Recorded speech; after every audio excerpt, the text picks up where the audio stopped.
आज 7 जनवरी है। जम्मू कश्मीर के जो हादसात और वाक़यात का एक बड़ा इलाबोरेट सा कैलेंडर है, उसमें ये भी एक इम्पॉर्टेंट इवेंट है। आज के रोज़ 2016 में उस वक्त के चीफ मिनिस्टर मुफ्ती मोहम्मद सईद साहब का इंतकाल हो गया था। और पिछले साल जब 2020 में जब उनकी तीसरी बरसी थी, 7 जनवरी को मैं बात कर रहा था इसी तरह से, तो मैं उस दिन कह रहा था क्योंकि उस रोज़ जो फॉर्मर 3 चीफ मिनिस्टर, जो 3 साबका चीफ मिनिस्टर थे, वो हिरासत में थे। मैं ये कह रहा था उस दिन कि अगर आज मुफ्ती साहब ज़िंदा होते, उस दिन की बात है कि अगर मुफ्ती साहब ज़िंदा होते, तो उनको कहाँ पे रखा हुआ होता? वो चश्मा-शाही की किसी हट में होते, हरी पैलेस में होते, किसी होटल में उनको रखा हुआ होता, या क्या ऐसा भी हो सकता था कि अगर मुफ्ती साहब बाहयात होते, तो जो 2018 में या 2019 में या उसके बाद होने वाले जो इवेंट्स हैं, हो सकता है उन इवेंट्स का जो तरीक़ाकार है, उन इवेंट्स की जो शक्ल है, वो शक्ल शायद मुख्तलिफ होती। खैर, ये तो बातें रही क्यासराइयों की। अब ये 3 चीफ मिनिस्टर्स भी बाहर आ चुके हुए हैं काफ़ी देर से। बाकी भी जो लोग थे वो भी तमाम रिस्ट्रिक्शंस से बाहर हैं ज़्यादातर। और सियासी अमल एक नए तरीक़ाकार के साथ, एक नए तरीक़ा के साथ सियासी अमल फिर से बहाल है, और ये साबका चीफ मिनिस्टर्स ये भी सियासी अमल में पूरी तरह से शामिल हैं। लेकिन आज इनके बीच मुफ्ती साहब नहीं हैं, उनके बारे में बात करेंगे। मेरा नाम ज़फ़र चौधरी है।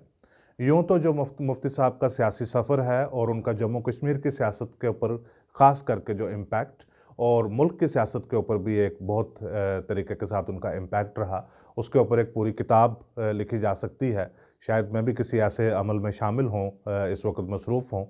लेकिन आज के रोज़ कुछ personal anecdotes as a reporter, क्या मेरी जानकारी है मुफ्ती साहब के बारे में, एज़ ए रिपोर्टर मैंने उनको कैसे देखा, और कुछ जो ज़ाती यादें हैं वो रिकॉल करके मैं आपके सामने पेश करूंगा।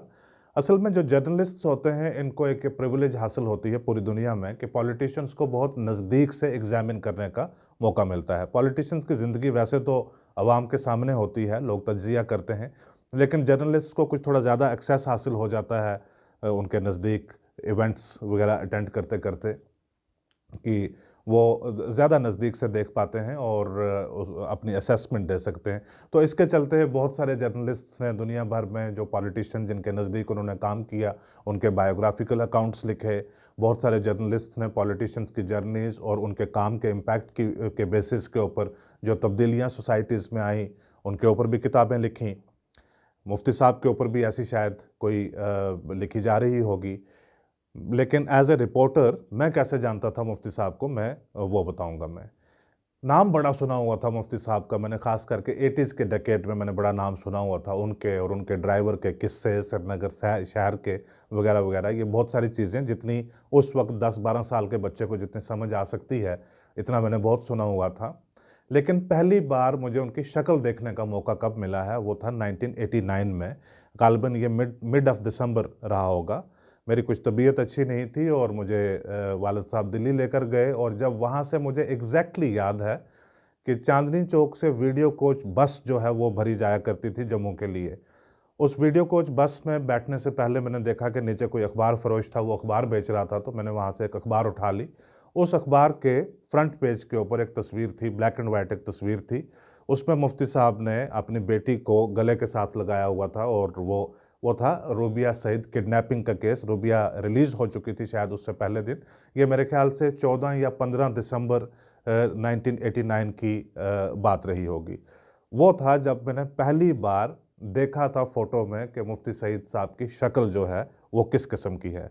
खैर, वो उस वक्त होम मिनिस्टर थे मुल्क के, तो एक एक्साइटमेंट होती है पॉलिटिशियंस की कि किस तरह से काम करते हैं, ये कौन लोग होते हैं जो इतने बड़े ओहदों के ऊपर, इतने बड़े दफ्तरों में पहुंच जाते हैं, कि जिनके हाथों में कौमों की तकदीरें आ जाती हैं, इनके एक फ़ैसले के साथ, एक दस्तखत के साथ बहुत सारी चीज़ें बदल जाती हैं। इसी दौरान कुछ और डेवलपमेंट हुई, यानी जनवरी 1990 में फ़ारूक अब्दुल्ला साहब इस्तीफ़ा दे गए। उनकी बिल्कुल यंग थे उस वक्त भी। अभी मेरे ख्याल से 2.5 साल ही हुए थे उनकी सरकार को बने हुए, मैंडेट 6 साल का था उनके पास।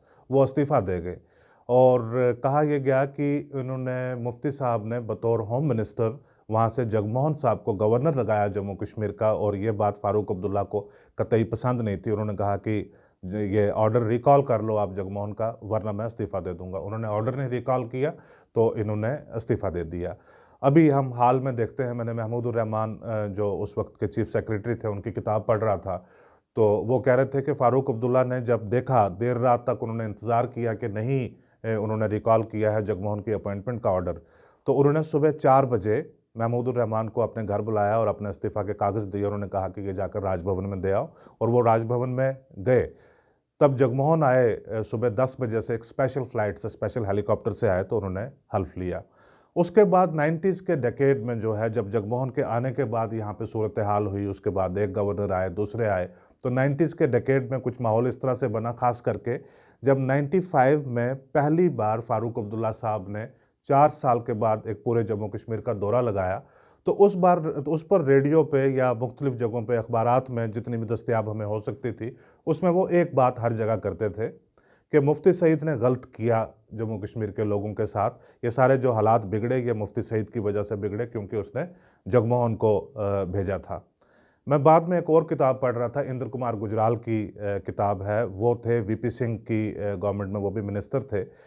इंद्र कुमार गुजराल ने एक पूरा चैप्टर इसके ऊपर डिवोट किया हुआ है कि जो जगमोहन की पोस्टिंग है बतौर गवर्नर जम्मू कश्मीर, वो ये कहते थे, मैंने एक दो जो एपिसोड, जिस दिन मैं सरदार बूटा सिंह का एपिसोड किया, मैंने उनकी मौत के ऊपर बात की 4-5 दिन पहले, उस दिन मैं बात कर रहा था कि बूटा सिंह ताल्लुक़ रखते थे पंजाब से, तो एक पासिंग रेफरेंस में मैंने कहा था कि पंजाब के मामलात के ऊपर बूटा सिंह का इन्फ्लुएंस उतना ही था, उनकी जो एम्पावरमेंट प्राइम मिनिस्टर की तरफ से उतनी ही थी जितनी मुफ्ती सईद साहब की जम्मू कश्मीर के मामलात में थी।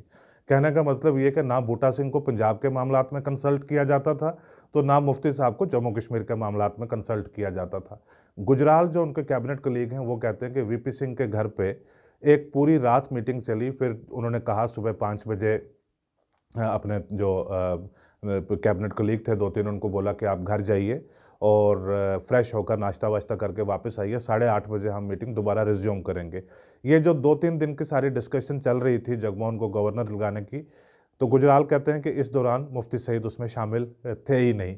तो गुजराल एक अपना ही असेसमेंट देते हैं कि मैं मन ही मन में सोच रहा था कि मुफ्ती क्या सोचेगा कि उसको कंसल्ट किए बिना जगमोहन को श्रीनगर भेज दिया गया। एनीवे, ये तो अभी मैंने इन किताबों में पढ़ा है। तो 90s के डेकेड में जब फ़ारूक साहब तकरीरें करते थे, तो तब मुफ्ती साहब के बारे में और जानने का मौका मिला। 96 में एक अचानक से बिल्कुल एक डेवलपमेंट होगी कि जब 96 में दोबारा जमहूरी निज़ाम बहाल हुआ, इलेक्शन होने लगे 6 साल के वक्फा के बाद, तो ये जनता दल में थे उस वक्त मुफ्ती साहब, इन्होंने अचानक से कांग्रेस ज्वाइन कर ली। इनके ज्वाइन करने से पहले कांग्रेस ने ज़्यादातर जो मैंडेट्स हैं, टिकट्स हैं, लोगों को असेंबली इलेक्शन लड़ने के लिए दे दिए हुए थे। इन्होंने दिल्ली में जब कांग्रेस ज्वाइन की, तो इन्होंने एक अपनी शर्त रखी थी, इन्होंने कहा मैं तभी ज्वाइन करूंगा कि जो लोगों को मैंडेट्स देने हैं इलेक्शन लड़ने के लिए, 96 की टिकट्स देनी है, वो लिस्ट मेरी होगी, जो आपने पहले शाया की है वो नहीं होगी। तो लिहाजा बहुत सारे लोगों के जो मैंडेट्स देने वाले थे, उन तक के जो हैं वो टिकट छीन लिए, और मुफ्ती साहब ने फिर खुद आके उसमें अपने तरीके से एक नई लिस्ट बनाई, तो एक नया पॉलिटिकल सिस्टम वो बनाना चाहते थे। मेरी मुलाकात कुछ इस तरह से हुई कि मेरा जो जर्नलिज्म में जो सफ़र शुरू होता है, ये कोइंसाइड करता है उस साल के साथ जब मुफ्ती साहब ने एक नई, बिल्कुल एक फ्रेश इनिंग पॉलिटिक्स में खेलनी शुरू की 1999 में पीपल्स डेमोक्रेटिक पार्टी बना के। तो मैं कश्मीर टाइम्स अखबार में मैंने ज्वाइन किया था, तो मौका मिलता था मुफ्ती साहब की जो जम्मू के इर्द गिर्द छोटे मोटे जलसे होते थे, 2-4-5-6 महीने के बाद जब मैं थोड़ा सेटल हो गया ना, तो उसके बाद मुझे मौका मिलता था। पहले नए नए रिपोर्टर को पॉलिटिकल बीट्स के ऊपर नहीं भेजा जाता था, तब तरीक़ेकार होते थे अखबारों के। अब तो मोबाइल जिसके पास है तो जाके कुछ भी कवर कर ले। तो मुझे मौका मिलता था, मुझे उनकी जो तकरीर, मुझे एक एक्साइटमेंट ये होती थी कि यार ये आदमी होम मिनिस्टर रहा था अभी 10 साल पहले, और वो सारी बातें रिकॉल होती थी। मैंने कैसे चांदनी चौक में अखबार में इनका फ़ोटो देखा था, तो एक एक्साइटमेंट होती थी एज ए यंग पर्सन 23-24 साल की उम्र में, कि ये कैसे होते हैं मुफ्ती साहब, क्या बात करते हैं, ज़रा सुनते हैं इनकी बात। ये तो पूरे 90s के डेकेड में इन्हीं के सारे किस्से सुनते आ रहे हैं, इन्होंने ये करवा दिया, वो करवा दिया। तो इनके जलसों में मैं जाता था, बड़े ही मोनोटोनस और बहुत ही बोरिंग स्पीच हर जगह, बिल्कुल लुत्फ़ नहीं आता था इनकी स्पीच में, क्योंकि आज इनकी स्पीच मढ़ में है वही तकरीर है, कल बिश्नाह में है वहाँ पे भी वही तकरीर है, परसों अखनूर में है वहाँ पे भी वही तकरीर है। अब जो पार्टी के होते थे फंक्शनरीज़ और जो मीडिया के साथ में टीम होती थी, उनकी तादाद ज़्यादा होती थी, लेकिन जो सुनने वाले हैं उनकी तादाद कम होती थी। ये भी एक नई चीज़ मेरे लिए, एक लर्निंग का एक प्रोसेस था कि पॉलिटिक्स में हार्ड वर्क, पेशेंस और प्रिजर्वेरेंस जो है वो कितनी इम्पॉर्टेंट होती है, इसको भी मैंने लर्न किया कि अगर इनके जलसे में 22 लोग आए हैं, 25 आए हैं, आज क्या होता है कि एक बड़ा छोटा सारा कोई पॉलिटिकल लीडर होता है, वो देखता है कि अगर जलसे में अच्छी तादाद में लोग नहीं तो वो मायूस हो जाता है। इनके 30, 32, 35 लोग होते थे, तब भी ये डेढ़ डेढ़ घंटा तक तकरीर करते रहते थे और बाद में आके कहना बहुत अच्छी तकरीर हो गई। तो हम समझते खाक अच्छी तकरीर हो गई, सुनने वाला तो कोई था नहीं। तो इनका एक अपना असेसमेंट होता था, ये कहते थे कि नहीं, ये जो जिन्होंने एक डेढ़ घंटे सुना है, ये मैसेज जो है वो यहाँ से ट्रैवल करेगा। मेरे लिए टू फोल्ड एक्साइटमेंट थी इसमें। एक तो ये था कि मुफ्ती सईद को नज़दीक से देखने का मौका मिलता था, सुनने का मौका मिलता था कि आदमी है कौन है। दूसरा ये था कि ये इंतज़ामात करते थे मीडिया के लिए, एक दो गाड़ियाँ वाड़ियाँ रखते थे, तो वो सुमो टाइप की एक गाड़ी हुआ करती थी, उसमें बैठकर हम सारे लोग जाते थे, तो हमारी एक पिकनिक हो जाती थी। इनका जब भी जम्मू का दौरा होता था तो हम इस एक्साइटमेंट में होते थे कि आज मुफ्ती साहब की यहीं यहाँ जलसा है, वहाँ जलसा है, तो हम जाएंगे तो हमारी भी एक आउटिंग हो जाएगी। पहली बार मुझे जो एक आउटडोर एक बड़े ट्रैवल के लिए 6-7 दिन इकट्ठे ट्रैवल करने का मौका मिला, वो था ये इसके रामबन, डोडा और किश्तवाड़ के दौरे पे थे। चिनाब वैली उसको कहते हैं, लेकिन कई लोग एतराज़ करते हैं, तो लिहाजा मैं थोड़ा सा करेक्ट कर देता हूँ उसको। मैं उस दौरा पे थे, तो तब पहली बार मुझे प्रॉपर इनकी कवरेज के लिए एक असाइनमेंट मुझे दी गई कि आप जाइए।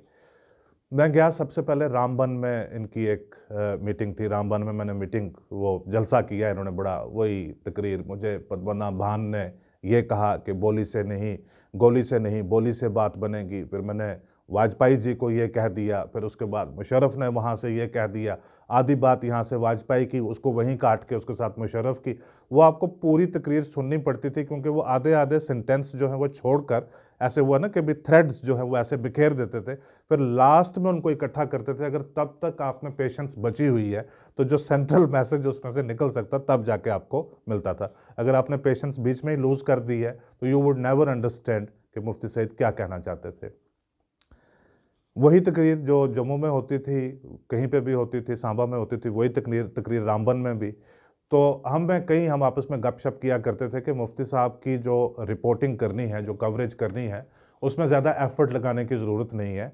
आपने सिर्फ डेट लाइन चेंज करनी है कि ये जम्मू में नहीं बोल रहे थे, ये रामबन में बोल रहे थे। बाकी तकरीर अगर आप पूरी की पूरी वही रखें तो मुफ्ती साहब उसको डिस्प्यूट नहीं कर पाएंगे कि एक लफ्ज़ यहाँ से वहाँ हुआ है। वो एक ही तकरीर आप हफ्ते के बाद उसको इस्तेमाल करें, 15 दिन के बाद इस्तेमाल करें, वो तकरीर वैसी ही रहेगी। तो मैंने कहा कि कुछ थोड़ा सा डिफरेंट करके देखते हैं। ये तकरीर करते रहे, मैं आराम से बैठा रहा, मैंने उनको वो ध्यान ही नहीं दिया कि व्हाट इज़ ही सेइंग। जब तकरीर ख़त्म हो गई, ये अंदर खाना खाने के लिए चले गए डाक बंगलों में, तो जो लोग आए हुए थे वहाँ पे कोई लगभग 100-125 के करीब लोग थे। मैंने उनमें से कुछ लोगों के साथ बात करनी शुरू कर दी। मैंने कहा कौन है ये, क्यों आए थे आप? कहते जी ये हमने इसके बारे में ये सुना है, ये ह्यूमन राइट्स वगैरह सारी दूसरी तीसरी बातें जैसी उनको समझ आती थी वो सारी बताई। मैंने कहा जी आप कहाँ से आए? कहते जी उन्होंने सफ़र बताया, इतना सफ़र हम तय करके आए। तो मैंने वैसे करके एक रिपोर्ट बनाई कि Mufti Sayeed, how is he inspiring hope among people, एक नई उम्मीद लेकर। क्योंकि इन्होंने सारा टू फोल्ड एजेंडा था इनका। एक था करप्शन के खिलाफ, और दूसरा था करप्शन का एक बहुत बड़ा नैरेटिव बिल्ट हुआ था उस वक्त, गुड गवर्नेंस के लिए एक बड़ा नैरेटिव बिल्ट हुआ था, और फारूक अब्दुल्ला की गवर्नमेंट को एक एज ए विलन जो है वो लोगों के सामने पेश किया गया था। तो फिर लोगों को लगता था कि सुनते हैं ये क्या कहते हैं। और दूसरी थी ये कि लोगों के की ज़िंदगी में आसानी पैदा हो, क्योंकि मिलिटेंसी के साथ लड़ते लड़ते बहुत सारी ज़्यादतियाँ दोनों तरफ से होती थी, आसानी पैदा की जाए। उसके बेसिस के ऊपर, जिसको वॉक्स पॉप बोलते हैं, कि अवाम की क्या राय है इनके बारे में, मैंने कोई 10, 12, 15 लोगों के साथ बात करके एक रिपोर्ट बनाकर कागज़ के ऊपर लिखकर इमीडिएटली कैमरा के रोल के ऊपर रबड़ लगा के, जो उधर से कोई बस आने वाली जम्मू थी उसमें भेज दिया। दूसरे दिन के अखबार में वो छप गया। दूसरे दिन का पड़ाव था डोडा में। जब वहाँ पे पहुँचे तो इनका ये होता था, मैंने बाद में जब थोड़ा सा मैं करीब से और इनको देखने लगा, विज़िट करने लगा, तो सुबह सुबह अगर आप इनके पास जाएँ तो मुफ्ती साहब बैठे होते थे 15, 18, 20, मतलब ऐसी बहुत सारी अखबारें जिनको आप कंटेम्पचुअसली इग्नोर करते हैं कि यार ये तो बिल्कुल एक बकवास अखबार है, रद्दी अखबार है, इसको तो हाथ भी नहीं लगाना। वो भी सारी उन्होंने बिछा कर बैठे होते थे, वो सब अखबारों का देखते थे। बेंगलोर से, मुंबई से, कलकत्ता से, वहाँ से मैगज़ीन्स और न्यूज़पेपर सब्सक्राइब किए हुए होते थे, जो बाय एयर मेल भी आया करते थे। अगर हफ्ते के बाद भी मौका मिलता तो पैकेट खोल के सारे को देख लेते थे कि स्टेट्समैन में क्या एडिटोरियल आया है, पॉइनियर में क्या आया है, डेक्कन हेरल्ड में क्या आया है, एशियन एज में क्या है। तो वो देखते थे कि मुल्क में, क्योंकि आज तो सारी चीज़ इंटरनेट के ज़रिए आपके पास एक्सेसिबल है। ये उस वक्त की बात है जब अखबारों से ही पता चलता था कि किसी ने कहीं पे क्या बयान दिया हुआ है। तो ये एक इंटरेस्टिंग था। अब क्योंकि जब टूर पे होते थे तो अखबार शाम को मिलती थी, शाम को इनको अखबार मिला तो ये पढ़ा जब इन्होंने अखबार, तो इन्होंने पूछा जो अपने पार्टी के कलीग्स हैं, कहते ये कौन है साथ में आया हुआ। तो उन्होंने बताया जी ऐसे ऐसे एक नया लड़का है, तो वो आया। कहते इसको बोलना ज़रा ये आ जाएगा, डिनर आज इकट्ठे कर लेंगे। तो that was first direct this thing access के भी आप आमने सामने बैठ कर फिर उन्होंने पूछा, ये पूछा, वो पूछा, हाँ आपकी इसमें क्या राय है, उसमें क्या राय है, असेसमेंट वगैरह सारी वो ली। तो मुझे भी अच्छा लगा। मैंने कहा कि आज तो होम मिनिस्टर साहब के साथ बैठकर बिल्कुल खाना वाना खाने का मौका मिल गया। इस तरह से करके ये जर्नी शुरू हुई। दैट वाज ए बिगनिंग, और वो हमेशा आगे वो बढ़ता गया। इनके पास जो थे सिक्योरिटी वगैरह के इकदामात और प्रोटोकॉल वगैरह, वो उसमें मैंने अप्स एंड डाउन्स बड़े देखे। कभी इनका कैवलकेड बहुत बड़ा होता था, इनके डिस्पोजल के ऊपर बहुत अच्छी अच्छी बड़ी बड़ी गाड़ियाँ और खूब सिक्योरिटी बंदोबस्त होता था। लेकिन कभी कभी जो है हालात बहुत ख़राब होते थे। उससे मुझे लगता था कि इनके कोई दोस्त हैं कहीं पे, जब वो खुश होते हैं तो इनके इंतज़ामात सारे अच्छे कर देते हैं, जब वो नाराज़ होते हैं तो इंतज़ामात थोड़े ख़राब होते हैं। एक बार कहीं पे जा रहे थे तो इनके हवाले एक एम्बेसडर कार की हुई थी जिसकी हालत बिल्कुल ही ख़राब थी। रास्ते में वो कार ब्रेक डाउन हो गई। तो हमारे लिए, मीडिया के लिए, एक सुमो गाड़ी जो है वो रखी हुई थी। जब वो गाड़ी वाड़ी ख़राब होगी, कुछ अच्छा इंतज़ाम नहीं हुआ, तो फिर मैं और मुफ्ती साहब एक ही सीट के ऊपर बैठकर हमने ट्रैवल किया। रास्ते में डिस्कशन हुई, 2-3 चीज़ें उन्होंने पूछी। कहीं पे देखे हमने एक जगह मुर्गों का झुंड इकट्ठा वो मिला, तो उसके ऊपर ऐसे कोई डिस्कशन हुई पोल्ट्री के बारे में। तो मैंने कहीं उन्हीं दिनों कोई खबर पढ़ रखी हुई थी कहीं पे, तो मैंने कहा जी देखिए ये पोल्ट्री का कितना, अगर यहाँ पे एग की प्रोडक्शन हो, पोल्ट्री फार्म्स खुलें जगह जगह, एक तो लोगों के आमदनी के ज़रिए बनते हैं और हम self reliant, economically self reliant होते हैं। तो दूसरे दिन कहीं मैं देख रहा था कि वही उसी जर्नी के ट्रैवल के दौरान वो अपना जलसा कर रहे थे। तो उन्होंने जो माइक्रो इकोनॉमिक्स और जो इकोनॉमिक सेल्फ रिलायंस है उसके बारे में वो बात, मेरा अचानक से ध्यान गया। तो वो कल के रोज़ जो हम वो मुर्गों के बारे में और अंडों के बारे में बात कर रहे थे, वो बात आ गई। तो देखते देखते इस तरह से डेवलपमेंट होती गई। तो 2002 के इलेक्शंस आए। इलेक्शंस में कुछ ऐसे मुझे एक इंटरनल एक फीलिंग, एक वाइब्स सी जो है वो इस किस्म की मुझे आनी शुरू हो गई कि this person is going to be a major political player in Jammu and Kashmir. लेकिन इसको सारे डिसमिस करते थे। इसको बहुत ज़्यादा जो होप के साथ मैं देखता था, और भी कुछ लोग देखते थे, लेकिन इतने ही शिद्दत के साथ एक शख्स और देखता था, वो थे फारूक अब्दुल्ला साहब। बाकी सारे लोग हैरान हो जाते थे कि ये मुफ्ती साहब की पार्टी की बाई इलेक्शन के ज़रिए 2 सीट्स हैं टोटल असेंबली में, इनके साथ कोई बड़े चेहरे नहीं हैं इनके साथ चलने वाले। ये फारूक अब्दुल्ला अपनी असेंबली में या असेंबली के बाहर हर एक तकरीर मुफ्ती सईद से शुरू करके मुफ्ती सईद तक ही क्यों ख़त्म करते हैं। वो जो एक्स्ट्रा इम्पॉर्टेंस है लोगों के पास जो नरेटिव बिल्ड करने में, वो फारूक साहब ने खुद भी काफ़ी मदद की। तो इस दौरान जो मैं ये पेशेंस और परसिवरेंस की जो मैं बात कर रहा था, उसमें एक था कि जो जब मैंने कहा कि मुफ्ती साहब के बारे में बहुत सारी कहानियाँ सुन रखी थी लेकिन ज़ाती तौर के ऊपर कभी देखा नहीं था, तो उन कहानियों में वो भी शामिल हैं जो दुलत साहब ने बाद में अपनी किताब में लिखी, जो वाजपेयी ईयर्स नाम की उनकी किताब है। उसमें मुफ्ती साहब के जो शौक वगैरह हैं उनके बारे में उन्होंने लिखी। तो जब पहले दिन मैंने मुफ्ती साहब के साथ डिनर किया तो मैं थोड़ा अंदर से क्यूरियोसिटी से देख रहा था कि डिनर के साथ और क्या क्या लवाजमात होते हैं। तो मैंने देखा कि कोई चीज़ थी नहीं। उसके बाद मैंने काफ़ी देर तक खाने वाने इकट्ठे खाए, ट्रैवल किया, मैंने देखा कि नहीं था। तो लिहाजा वो जो एक कंट्रोल कि ये चीज़ें करनी हैं, ये चीज़ें नहीं करनी हैं, सुबह 2 किलोमीटर की वॉक के ऊपर जाना है, शाम को भी वॉक करना है, ये इस तरह से दवाइयाँ खानी हैं, ये चीज़ें इस्तेमाल करनी है, ये नहीं इस्तेमाल करनी है। ये एक बड़ा, एक आगे एक और भी एनेक्डोट इसके वो मैं बताऊंगा। जब ये चीफ मिनिस्टर बने 2015 में, तो तब इन्होंने सिगरेट तक भी पीने छोड़ दिए। लेकिन सिगरेट का एक होता है कि आप सडनली मत छोड़ें, एक स्लो डाउन का प्रोसेस होता है, आहिस्ता आहिस्ता आप छोड़ें। तो ये सिगरेट रखते नहीं थे।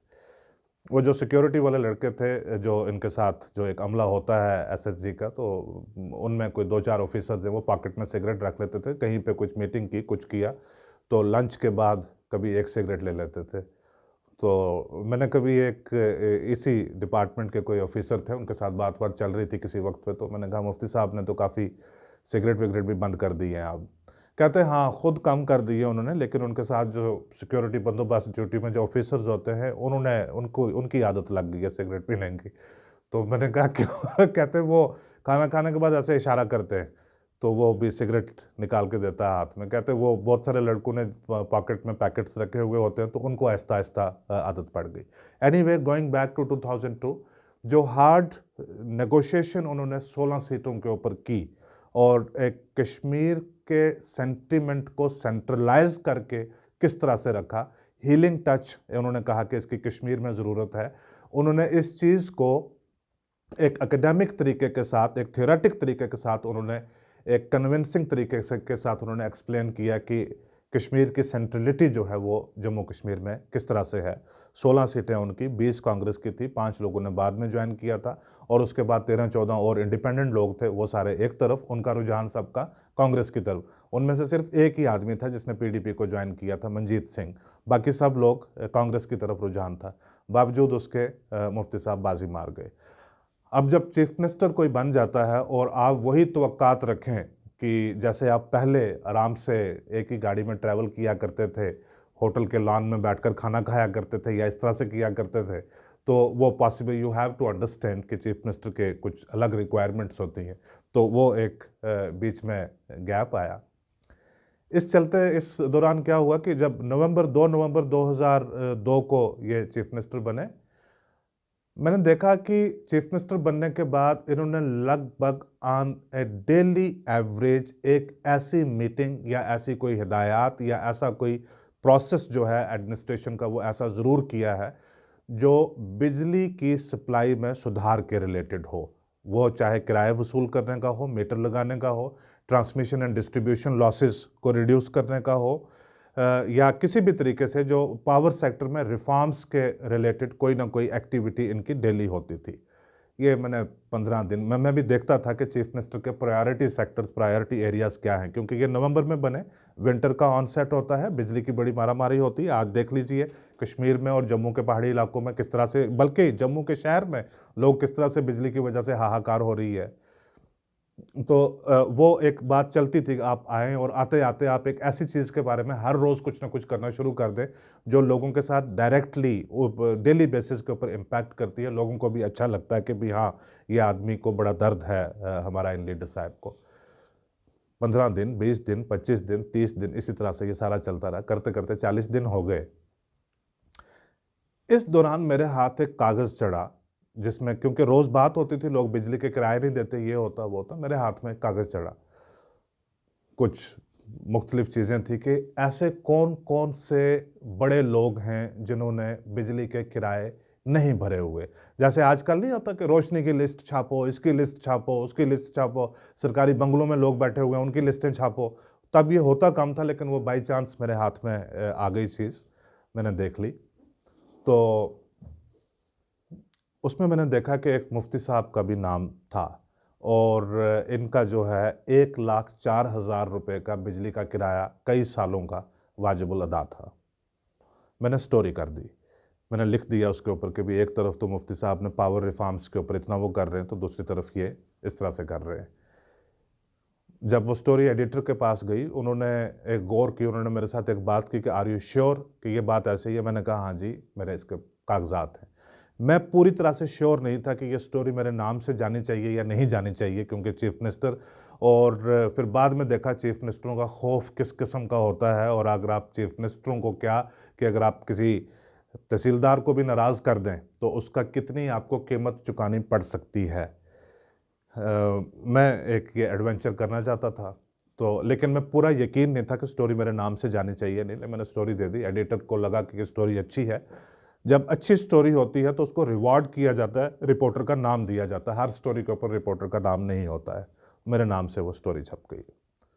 दूसरे दिन सुबह से, तब अभी मोबाइल फ़ोन आए नहीं थे, मुझे टेलीफ़ोन, लोगों का ये सारा, वो इतने, मैं इतना हरासा, इतना मैं परेशान सा, इतना मैं बिल्कुल, मुझे समझ नहीं आ रही कि मैंने ये इतना गलत कर दिया, क्या कर दिया मैंने? मैं जिसके साथ भी बात करूँ कि भई आपको क्या लगता है, ये मैंने ठीक किया कि नहीं? एज़ अ जर्नलिस्ट तो अच्छा किया ना मैंने, आप तायद करते हैं इस बात की। वो कहते हैं खाक अच्छा किया, ये नहीं करना चाहिए था आपने, ये बहुत गलत कर दिया आपने। देर शाम को मैंने डायरेक्टर इन्फॉर्मेशन के साथ, के बी जंडियाल साहब थे तब डायरेक्टर इन्फॉर्मेशन, उनके साथ बात की। मैंने कहा जंडियाल साहब, वो ये तब एक वो तरीका भी होता था कि आजकल पता नहीं, उसके बाद कभी किसी ने इसमें दिलचस्पी नहीं ली या वो टैब वगैरह के ऊपर, आईपैड वगैरह के ऊपर पढ़ लिया करते होंगे। लेकिन तब डायरेक्टर इन्फॉर्मेशन सुबह सारे न्यूज़पेपर्स की जो रेलिवेंट कटिंग्स हैं वो लेकर चीफ मिनिस्टर के पास जाते थे, उनको बताते थे कि आज क्या-क्या लोगों के ग्रीवांसेस हैं या पॉलिटिकली क्या है वो बताते। तो मैंने उनको फ़ोन किया, तो मैंने कहा जनरल साहब what do you think as a journalist, मैंने अच्छा किया। तो उन्होंने एक बड़ी इंपॉर्टेंट बात की, उन्होंने कहा यार मुझे पता है कि तुम्हारे चीफ मिनिस्टर के साथ बड़े क्लोज रिलेशनशिप थे, तुम 2.5-3 साल से अच्छा एक ताल्लुक था, अवॉइड करनी थी, रहने देनी थी, ये नहीं करनी चाहिए थी। जो तुम्हें एक्सेस था चीफ मिनिस्टर के पास, वो एक्सेस बनाते बनाते लोगों को ज़िंदगी लग जाती है। तो मैं थोड़ा सा और घबरा गया, मैंने कहा मामला गलत हो गया थोड़ा। तो ये गए, मैंने कहा आपने जब चीफ मिनिस्टर को सुबह बताया तो उन्होंने क्या कहा? तो इन्होंने कहा कि उन्होंने सिर्फ़ ये पूछा कि ये किसने लिखा है? तो कहते मैंने तुम्हारे नाम से बताया।